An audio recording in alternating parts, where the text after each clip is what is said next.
Happy Snowy New Year's, everyone! Welcome to the Chicago, Burlington, and Quincy Railroad and the Chicago and Northwestern Railway in Wyoming. Today is January 3rd, 2023, and this is Layout Update number 38. I'm Mark Pruitt, conductor of the Nightcrawler. December was a pretty productive month, despite getting some rather distressing personal health news. Or maybe because of that distressing health news, who knows.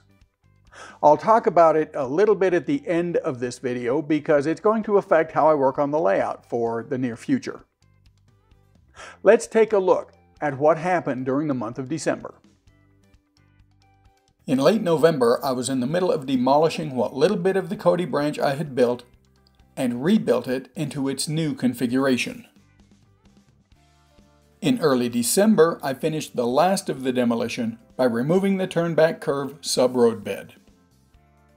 On December 8th, I cut the sub-road bed for the new 1.5 turn helix. I cut a total of 11 roughly 90-degree sections using up an entire sheet of 1/2-inch plywood. On the 9th, I installed the base and began laying out the helix sub-road bed sections. If you look close, you can see where I had to notch the sections to clear risers for the turnback curve between Worland and Basin above.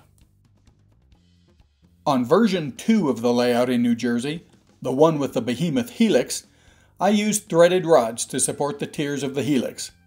I liked how this worked so well that I decided to do it again, even though this time the helix is on a much smaller scale. I temporarily attached all the sub-road bed sections together and on the 11th drilled 1/8-inch pilot holes for the threaded rods.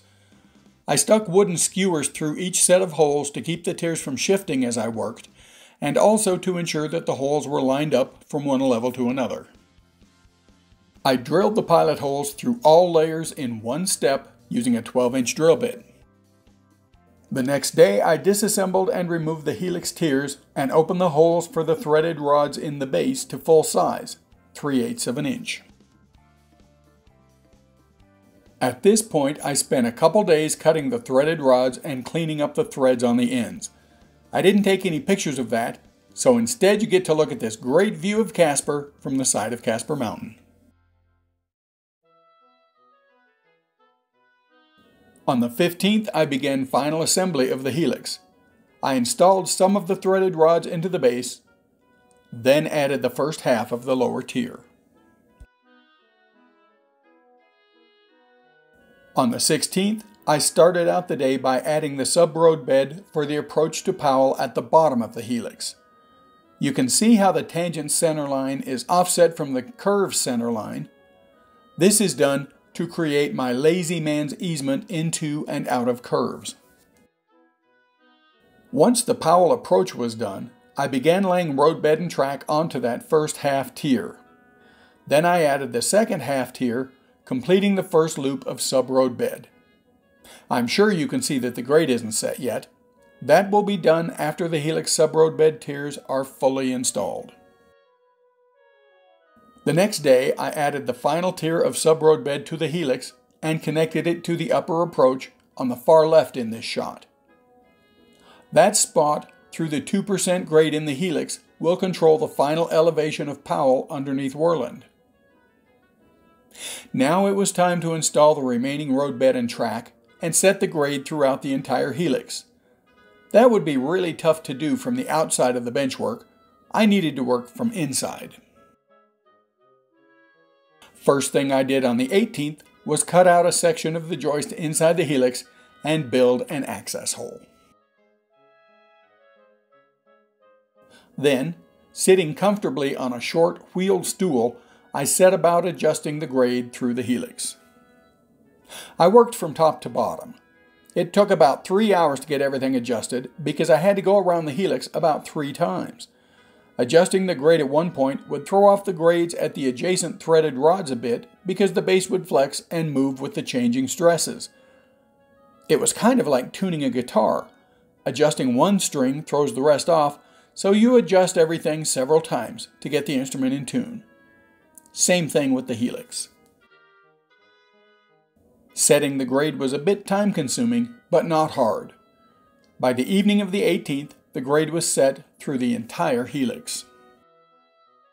On the 19th, the track was installed. Now it was time to test this thing. I grabbed a Mikado and a string of cars out of Casper Yard and put them on the helix. I was a bit apprehensive at this point. I was afraid the loco would only pull a short string of cars up the grade. I started with 16 cars and a way car, planning to remove cars one at a time until the train would move. I half held my breath and cracked the throttle. Somewhat to my amazement, the loco moved all 17 cars up the grade. It was clearly at its limit, and I think I saw some driver slippage at a few spots, but since normal operations will see 12 to 14 car trains through here, this is very acceptable.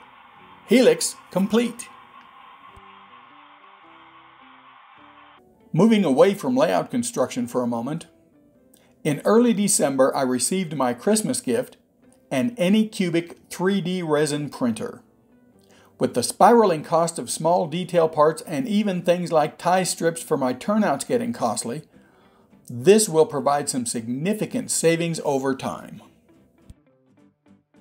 I immediately tried to print a set of turnout ties. Didn't go so well.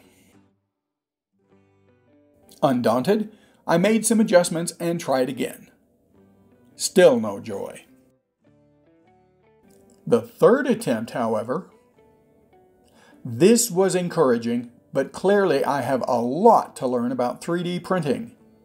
I ordered some different resins and other accessories and put the printing aside for now. I'll get back to it sometime this month. When I last visited Dave in Basin in November, he gave me a few reefers and boxcars and one tank car that didn't fit his layout. I spent a few enjoyable hours adding Katy trucks to these cars and weathering them. They make nice additions to the layout. Thanks, Dave.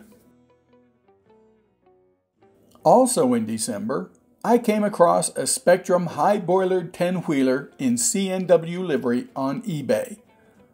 I have one I bought new in the early 2000s and have been looking for one or two more ever since they went out of production. I bid on this one and won it. Sometime in the next few months, I'll add a TCS Wow Sound kit, renumber and weather it and place it on the layout. It should round out my stable of motive power for the run between Casper and Lander. In the middle of the month, I finally finished and published episode 9 of Building Casper, which goes over wiring the yard and what it took to move it halfway across the country. There's a link in the description. On Christmas Day, I published my first Christmas layout tour. I'm hoping to make this an annual event with many entries over the upcoming years. Again, link in the description.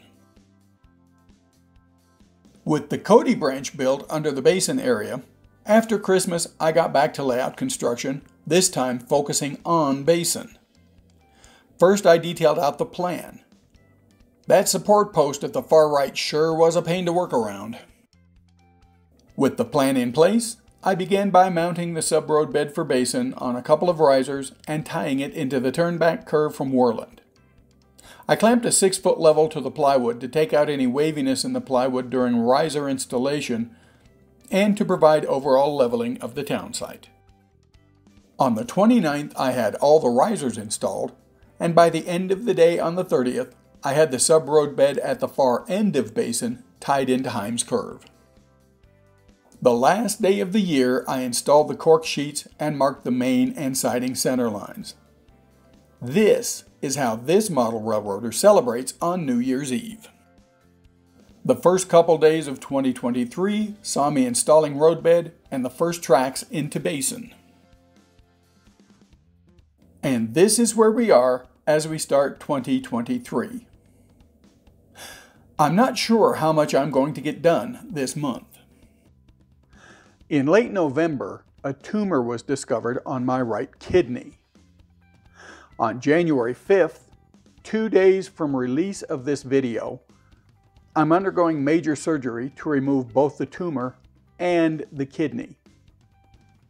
How well that goes will affect how I work on the layout for the next little bit. I'm scheduled to come home the next day on Friday if all goes well. In that case, within a day or two, I'll be able to do some light work in model railroading, like building freight cars, building a few turnouts, and maybe even laying some track in basin. I just won't be able to do anything too strenuous for a few weeks, so any new benchwork construction is out of the picture until sometime in February. If you never see another video, you'll know things did not go so well. But I'm anticipating a speedy recovery. Thanks for watching, everyone. Stay healthy, stay safe, and I'll see you next month. I hope.